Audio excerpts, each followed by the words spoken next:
प्यारे बच्चों, class 11th Hindi core विषय का बर्मा गेस्ट पेपर से बहुत सारे क्वेश्चन आए और उसी से मैंने आपको हिंदी इलेक्टिव का क्वेश्चन को लिया है। इस वीडियो में आपको चैप्टर बाय चैप्टर बताऊंगा। गद्य खंड को हम लोगों ने कंप्लीट कर लिया है। अब हम लोग काव्य खंड के प्रश्नों को देखेंगे। ध्यान से देखिएगा, इससे क्वेश्चन आता है, बहुत सारे आए हैं और सब विषय के। तो चैनल पर पहली बार है तो जरूर सब्सक्राइब कर ले। वीडियो थोड़ा लंबा हो सकता है, काहे कि अब समय नहीं है, तो एक ही बार में मैं सोच रहा हूँ कंप्लीट करा दूँ। तो चलिए हम लोग आज कुछ नया सीखते हैं। पहला है आपका काव्य खंड से, हरे इन दोहुन राह ना पाई, बालम आवो हमारे गेरे। कबीर का है। तो इस काव्यांश को आपको पढ़ना है और इसी से संबंधित नीचे प्रश्न दिया हुआ है। तो आप देख सकते हैं काव्यांश भी हूबहू आ गया था, तो आ सकता है, देख लीजिएगा बढ़िया से। प्रस्तुत पंक्तियों के कवि कौन है? तो कबीर। हरे इन दोहुन सह न पाई में किन दो धर्मों के लोगों का वर्णन किया गया है? तो हिंदू मुसलमान। हिंदू अपनी बड़ाई करते हैं परंतु किसके पैरों तले सोते हैं? तो हो जाएगा वेश्या। कबीर का जन्म कब माना जाता है? तो कबीर का जन्म 1398 ईस्वी माना जाता है। कबीरदास की प्रमाणिक रचना है आपका बीजक। कबीर के दूसरे पद के केंद्र में क्या है? तो इनमें से कोई नहीं। ऐसे घर की महत्ता, दाम्पत्य प्रेम, वीरता, हमको लग रहा है इनमें सभी हो जाएगा, यहाँ गलत लिख दिया है। कबीर के गुरु का क्या नाम था? तो संत प्रेमानंद। कबीर को वाणी का डिक्टेटर किसने कहा है? तो हजारी प्रसाद द्विवेदी ने। कबीरदास की रचनाएं किस पुस्तक में संकलित है? बीजक में। देखिए ये बार बार आ रहा है, इसको ध्यान से देख लीजिएगा आप लोग, बीजक याद रखिएगा।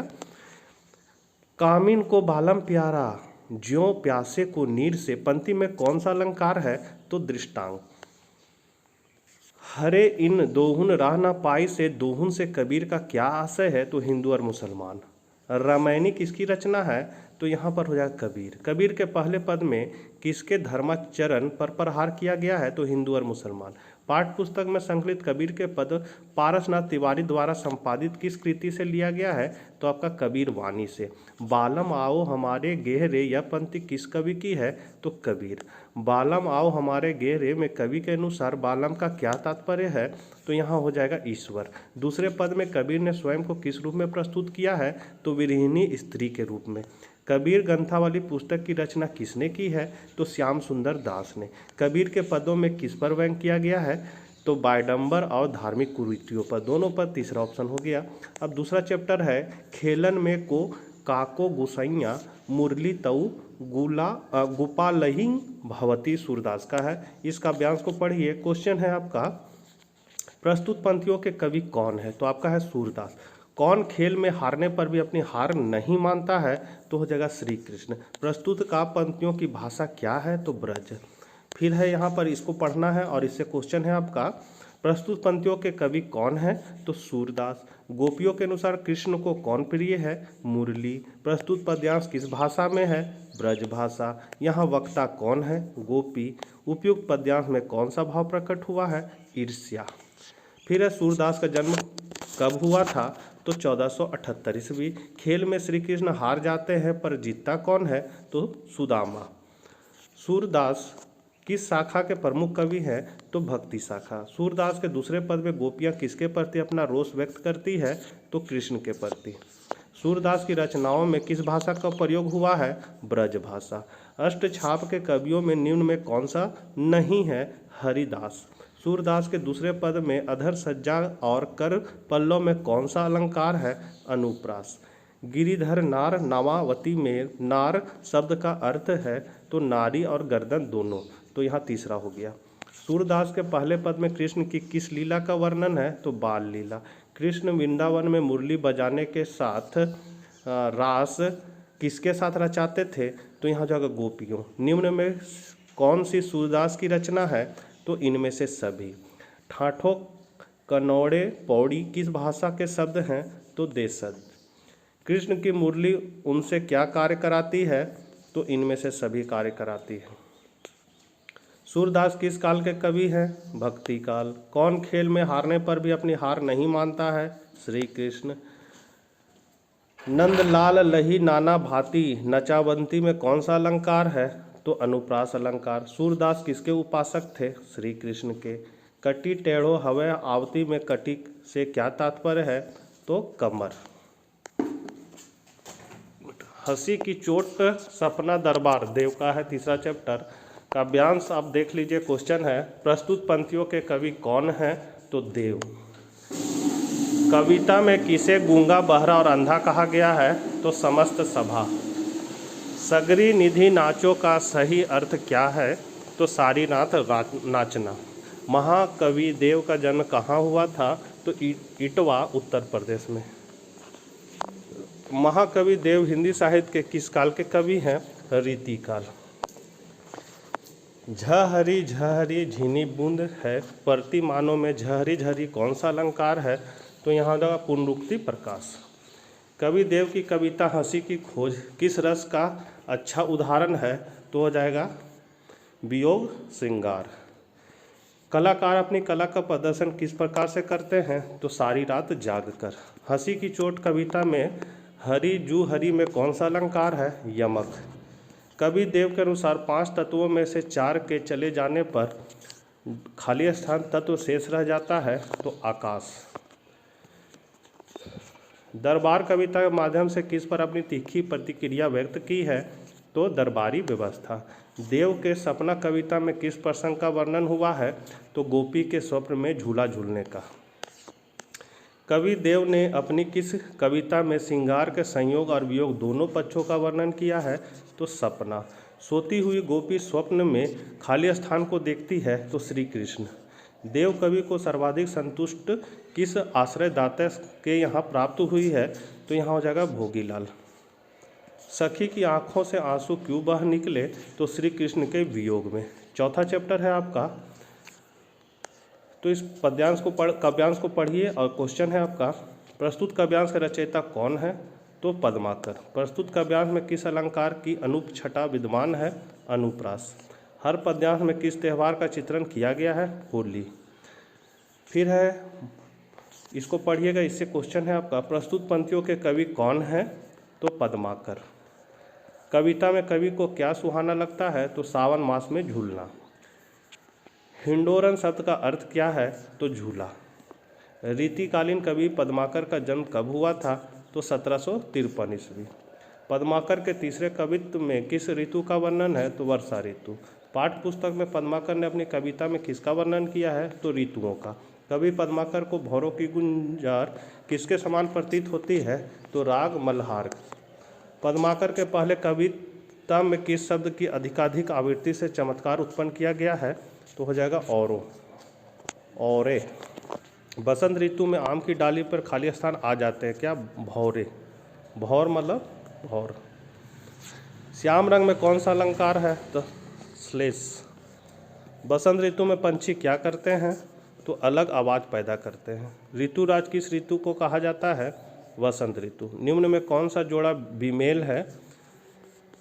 तो पद्माकर खड़ी बोली। पद्माकर को कविराज शिरोमणि की उपाधि किस राजा ने दी थी? तो जयपुर नरेश ने। 5वां चैप्टर है आपका, काव्यांश है। काव्यांश से क्वेश्चन है प्रस्तुत पंक्तियों के कवि कौन हैं? तो सुमित्रानंदन पंत। सायंकाल के समय गंगा के तट पर बालू खाली स्थान लग रही थी, तो धूप छाही। सिकता सलील समीर सदा से पंक्ति में कौन सा अलंकार है? तो अनुप्रास। इसको देख लीजिएगा। प्रस्तुत पंक्तियाँ किस पाठ से ली गई है? तो संध्या के बाद। प्रस्तुत कविता में कैसी व्यवस्था की स्थापना पर बल दिया गया है? तो साम्यवादी। शहरी बनियों के समान किनके महाजन बन जाने की कल्पना की गई है? तो जब गांव के दुकानदार। सुमित्रानंद पंत का जन्म कब हुआ था? तो आपका 1900 में। सुमित्रानंद पंत का प्रसिद्ध महाकाव्य का नाम है लोकायतन। सुमित्रानंद पंत हिंदी साहित्य के किस धारा के श्रेष्ठ कवि माने जाते हैं? तो छायावाद। सुमित्रानंद पंत को अपनी किस कृति के लिए ज्ञानपीठ पुरस्कार मिला? तो चितंबरा। प्रकृति का सुकुमार कवि किन्हें कहा गया है? देखिए ये इंपॉर्टेंट है, सुमित्रानंद पंत। संध्या के बाद कविता में वृद्ध विधवाओं की तुलना किससे की गई है? बगुलों से। संध्या के बाद कविता में कवि कौन है? तो सुमित्रानंद पंत। संध्या के बाद कविता में कवि ने दरिद्रता को किसकी संज्ञा दी है? तो पापों की जननी। संध्या के बाद कविता अनुसार बत्ती जलाकर कहाँ के सब व्यापारी बैठे हैं, तो कस्बे के। संध्या के बाद कविता में बरती का बनिया के किस व्यवस्था का वर्णन है, तो आर्थिक विपन्नता। सुमित्रानंद पंत की कविता संध्या के बाद उनके किस संकलन से उद्धृत है, तो ग्राम्या। तौलने वाले लाला ने जब आध पाव आटे में भी डंडी मारी तो डाल पर कौन चीख उठा, घुघू। शाम के होते ही कौन घर नहीं लौट आते हैं, तो जमींदार। छठा चैप्टर है, काव्यांश है आपका, और इसका क्वेश्चन है प्रस्तुत पंक्तियाँ किस पाठ से उद्धृत है, तो जाग तुझको दूर जाना। इन पंक्तियों में कवित्री किसे संबोधित कर रही है, तो स्वतंत्रता संग्राम में भाग लेने वाले वीरों को। मधुप शब्द का अर्थ क्या होता है, तो भौरा। फिर है, इसको देख लेना है। क्वेश्चन है प्रस्तुत पंक्तियाँ किस पाठ से ली गई है, तो सब आँखों के आंसू उजले। प्रस्तुत कविता में किसकी करुणा की भावना को व्यक्त किया गया है, तो पर्वत और समुद्र। चंचल चीर में किसका अलंकार का उपयोग हुआ है, अनुप्रास। महादेवी वर्मा का जन्म फर्रुखाबाद में किस वर्ष हुआ था, सन 1907। महादेवी वर्मा का जन्म उत्तर प्रदेश के किस जिले में हुआ था, फर्रुखाबाद। महादेवी हिंदी काव्य की किस धारा की विख्यात कवित्री है, छायावाद। महादेवी वर्मा को अपने किस काव्य कृति के लिए भारतीय ज्ञानपीठ पुरस्कार प्राप्त हुआ था, तो निहार। महादेवी वर्मा का आधुनिक काल के किस वाद से संबंध है, छायावाद। जाग तुझको दूर जाना कविता किस आंदोलन से प्रेरित है, स्वाधीनता आंदोलन। किस कवित्री को आधुनिक युग की मीरा कहा गया है, तो महादेवी वर्मा। महादेवी वर्मा की किस काव्य कृति को भारतीय ज्ञानपीठ पुरस्कार से सम्मानित किया गया है, तो यामा। मैं तुझे अंगार सैया पर मृदुल कलियां बिछाना में कौन सा अलंकार है, तो विरोधाभास। महादेवी वर्मा किसका त्याग करके अपने कर्तव्य पथ पर अग्रसर होने की प्रेरणा दे रही है, तो आलस्य। मोम के बंधन किसकी ओर इंगित करता है, घर परिवार। भारत सरकार द्वारा महादेवी वर्मा को किस सम्मान से विभूषित किया गया, तो पद्म भूषण। महादेवी वर्मा द्वारा रचित कौन सी कविता एक जागरण गीत है, तो जाग तुझको दूर जाना। जाग तुझको दूर जाना कविता में क्या प्रेरणा दी गई है, तो कठिनाइयों से जूझने की। महादेवी वर्मा के दूसरे गीत सब आँखों के आंसू उजले में प्रकृति के किस स्वरूप की चर्चा की गई है, तो इनमें से सभी। सब आँखों के आंसू उजले गीत में महादेवी वर्मा ने क्या प्रश्न किया है, तो इनमें सभी। सपनों को सत्य रूप में ढालने के लिए कवित्री किन यथार्थपूर्ण परिस्थितियों का सामना करने के लिए कहती है, तो दीपक की भांति जलना और फूल की भांति खुशबू देना, दोनों, तो तीसरा ऑप्शन। जाग तुझको दूर जाना कविता में क्या संदेश निहित है, तो हो जाएगा निरंतर कर्तव्य पथ पर अग्रसर होने का। जाग तुझको दूर जाना रचना है महादेवी वर्मा की। 7वां चैप्टर है, काव्यांश दिया हुआ है। क्वेश्चन है आपका प्रस्तुत पंक्तियों के रचयिता कौन है, तो हो जाएगा नरेंद्र शर्मा। काव्यांश के अनुसार क्या थम गए हैं, तो निमिष। आस अर्थात आशा रात भर किससे भटकाती है, तो मन को। नींद उचट जाती है किसकी रचना है, तो नरेंद्र शर्मा। नरेंद्र शर्मा का जन्म किस वर्ष हुआ था, तो सन 1923। नरेंद्र शर्मा किस चेतना से प्रभावित थे, प्रगतिवाद। अंतर्नयनों के आगे से शिला ना तम की हट पाती है पंक्ति में अंतर्नयन से कवि का क्या तात्पर्य है, तो आंतरिक दृष्टि। समाज के स्तर पर क्या ना होने का अंधेरा है, तो इनमें सभी। नरेंद्र शर्मा ने अपनी कविता नींद उचट जाती है में किसका वर्णन किया है, लंबी रात। नींद उचट जाती कविता में व्याप्त अंधेरा किस स्तर का है, तो व्यक्ति के स्तर का और समाज के स्तर दोनों का, तो दूसरा तीसरा दोनों। निम्न में कौन सा काव्य संग्रह नरेंद्र शर्मा द्वारा रचित है, तो पालसवन। नरेंद्र शर्मा का जन्म उत्तर प्रदेश के किस जिले में हुआ था, तो बुंदेलशहर। नींद उचट जाती कविता में कवि नरेंद्र शर्मा ने किस अलंकार का प्रयोग किया है, अनुप्रास। नहीं गई भव निशा अंधेरी में कौन सा अलंकार है, रूपक। जागृति अनिंद्रा भव निशा अंधेरी किसकी ओर इशारा कर रहा है, तो गहन निराशापूर्ण वातावरण। किस तरह की आस कवि को रात भर भटकाती है, तो प्रकाश के किरण की आस। बाहर के अंधकार को देखकर कवि क्या सोचता है, तो उसकी शंकाएं बढ़ती हैं। नरेंद्र शर्मा ने अपने अंतिम समय तक किससे जुड़े रहे? तो फिल्मों के गीत संवाद लेखन से। कवि नरेंद्र शर्मा ने भीतर के दुख सपनों से भयावह किसे माना है? तो बाहर के अंधकार को। किस तरह की आशा कवि नरेंद्र शर्मा को रात भर भटकाती है? तो सुबह होने और प्रकाश पाने की आशा। 8वां चैप्टर है काव्यांश क्वेश्चन। प्रस्तुत पंक्तियाँ किस पाठ से ली गई है? तो हो जाएगा आपका बादल को घिरते देखा है। प्रणय कला से क्या तात्पर्य है? तो प्रेम भरी तकरार। प्रस्तुत पंक्तियों के कवि कौन हैं? नागार्जुन। फिर यहाँ पर ये दिया हुआ इसको देखिए। अब क्वेश्चन है आपका काव्यांश किस कविता से ली गई है? तो ये लिया गया है आपका बादल को घिरते देखा है। फिर है काव्यांश में किसकी चर्चा की गई है? तो हिमालय पर्वत पर काले बादलों की। हिमालय के कंधों पर क्या है?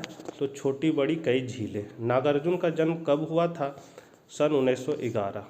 कवि ने कस्तूरी मृग को अपने ऊपर चिढ़ते कहाँ देखा है? तो दुर्गम बर्फीली घाटी में। कालिदास ने मेघों के माध्यम से क्या संदेश भेजा था? तो विरह व्यथित। नागार्जुन का वास्तविक नाम क्या है?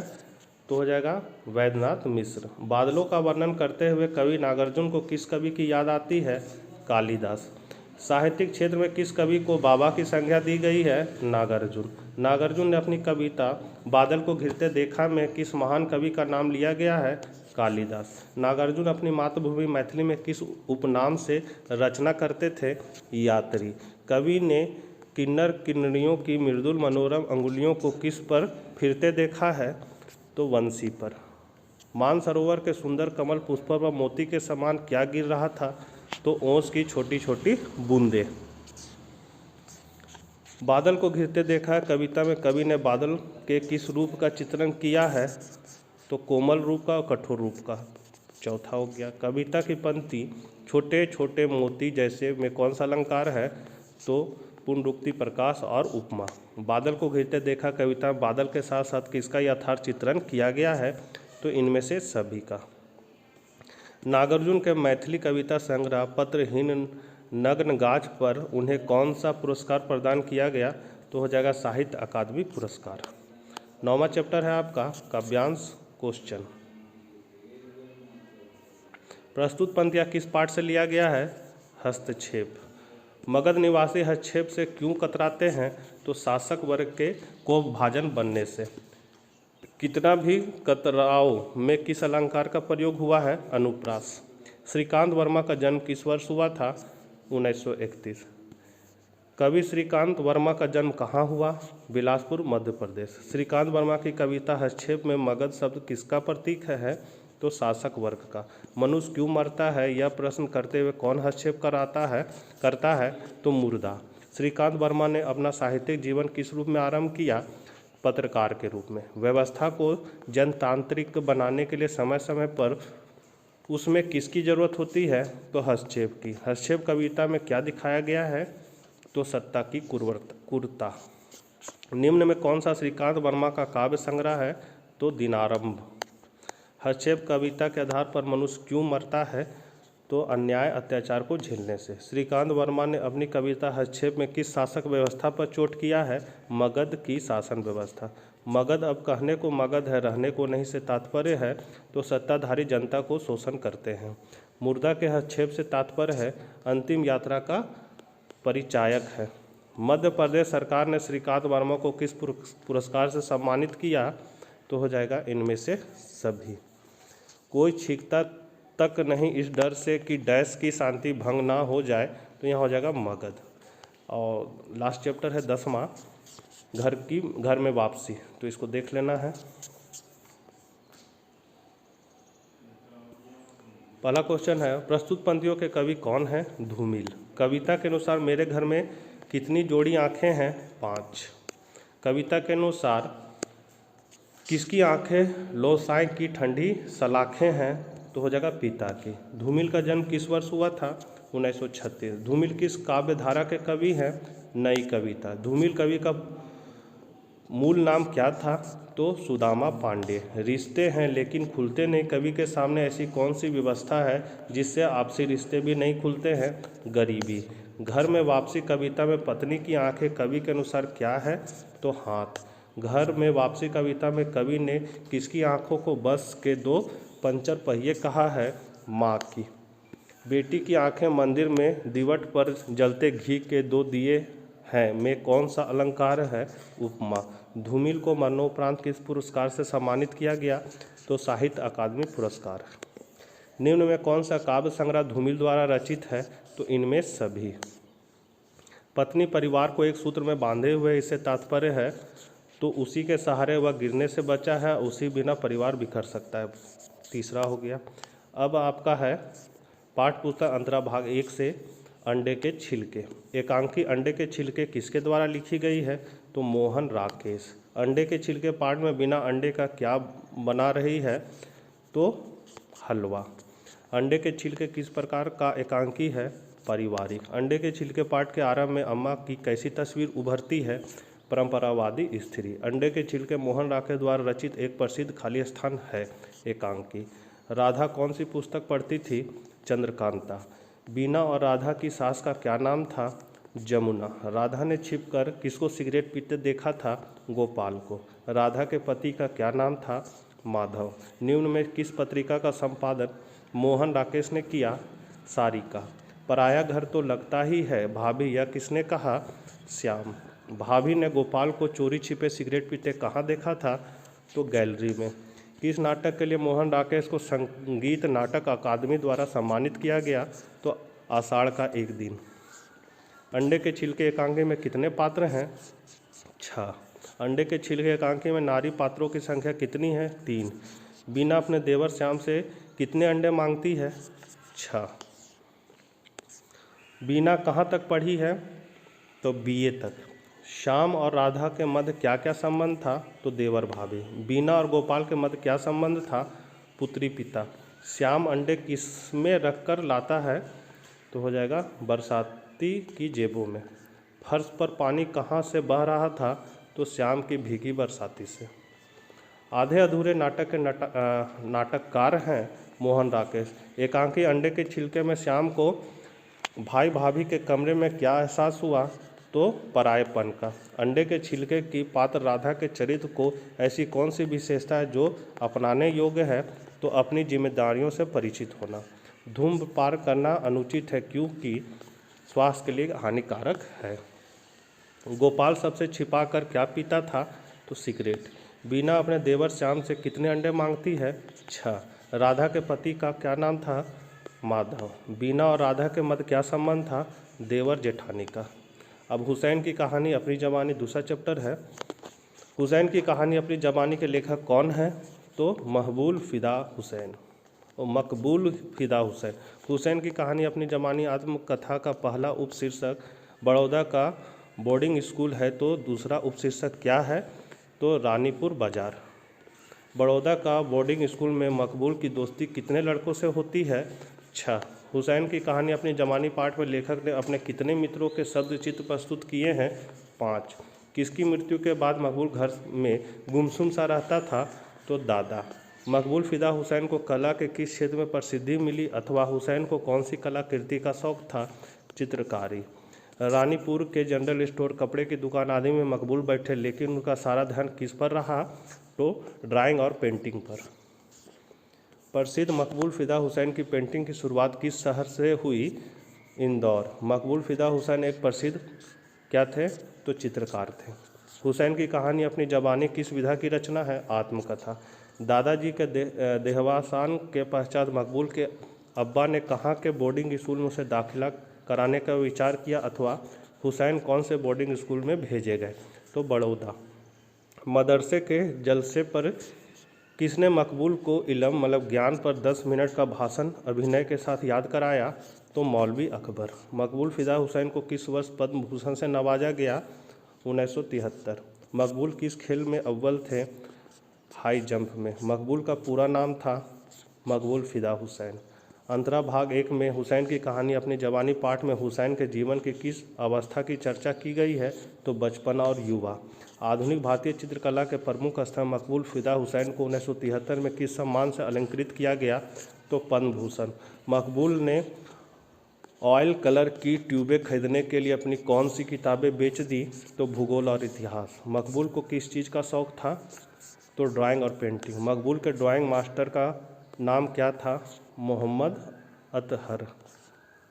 कोल्हापुर के सासाराम की किस फिल्म का पोस्टर देखकर मकबूल के मन में ऑयल पेंटिंग बनाने का ख्याल आया? तो इनमें से सभी। अब्बा तैयब जी क्या देखकर बहुत खुश हुए? तो गांधी जी का पोर्ट्रेट। बेटे जाओ और ज़िंदगी को रंगों से भर दो, ये शब्द किसने किससे कहे? तो फिदा ने बेटे मकबूल से। बड़ौदा शहर के महाराजा का क्या नाम था? सियाजी राव गायकवाड़। तीसरा चैप्टर और लास्ट है आवारा मसीहा। आवारा मसीहा के रचनाकार हैं विष्णु प्रभाकर। आवारा मसीहा किस विधा की रचना है? जीवनी। आवारा मसीहा में लेखक ने शतरंज की तुलना किससे की है? तो रॉबिन हुड। शरद चंद्र ने पिता का क्या नाम था? मोतीलाल। शरद चंद्र लिखित उपन्यास का नाम बताएं? श्रीकांत। आवारा मसीहा उपन्यास के साहित्यकार के जीवन पर आधारित है? तो शरद चंद्र। शरद के छोटे नाना के उस पुत्र का क्या नाम था जो शरद पर सहपाठी था? तो हो जाएगा मणिचंद्र। शरद चंद्र के छोटे मामा का क्या नाम था? सुरेंद्र। शरद चंद्र का संबंध किस भाषा के साहित्य से है? तो बंगला। आवारा मसीहा जीवनी में कितने पर्व हैं? 3। मौलवी कहानी काशीनाथ लिखने के बाद काकबासा और कोयले ग्राम नामक 2 कहानियाँ लिखने का विचार शरद के मस्तिष्क में कब उभरा? 1893। देवानंदपुर बंगाल का कैसा गांव है? असाधारण। ऐसी कौन सी जगह थी जहां जाकर शरद को बैठना अच्छा लगता था? तपोवन। शरद के नाना उस स्कूल में कौन थे जिसमें उसे भर्ती किया गया था? मंत्री। बैकुंठनाथ का शव अगली सुबह कहाँ मिला? स्नान घाट पर। दिशाहारा नामक जीवन कथा किसकी रचना है? विष्णु प्रभाकर। विष्णु प्रभाकर द्वारा रचित आवारा मसीहा किसकी जीवनी पर आधारित है? शरद चंद्र। शरद के नाना केदारनाथ ने शरद को क्या पहनाकर उसे गोद में उठाया था? तो सोने की तगड़ी। शरद ने भागलपुर को कैसी जगह कहा था? तो कितनी प्यारी जगह। शरद के नाना का क्या नाम था? केदारनाथ। शरद चंद्र की माता का क्या नाम था? भुवन मोहिनी। शरद चंद्र जी का स्वभाव कैसा था? अंतर्मुखी के साथ बहिर्मुखी। कथा शिल्पी शरद चंद्र का जीवन किस प्रकार बीता? तो अत्यंत दरिद्रता और कष्टों में। शरद चंद्र को पंडित जी के पास किस उम्र में भेजा गया? तो 5 साल की उम्र में। शरद के गांव में किसने नया स्कूल खोला? तो सिद्धेश्वर महाचार्य ने। विष्णु प्रभाकर को आवारा मसीहा के लिए कौन सा सम्मान मिला? साहित्यिक अकादमी। शरद को क्या काम करने में आनंद आता था? तो पशु पक्षी पालना और उपवन लगाना। शरद चंद्र के नौनिहाल में किस बात का निषेध था? तो शौक पालना। तो बच्चों ये आपका हिंदी इलेक्टिव कंप्लीट हो गया है। आप लोग बढ़िया से एग्जाम दीजिए। Best of luck. मिलते हैं नेक्स्ट वीडियो के साथ। तब तक आज्ञा दीजिए। Bye bye.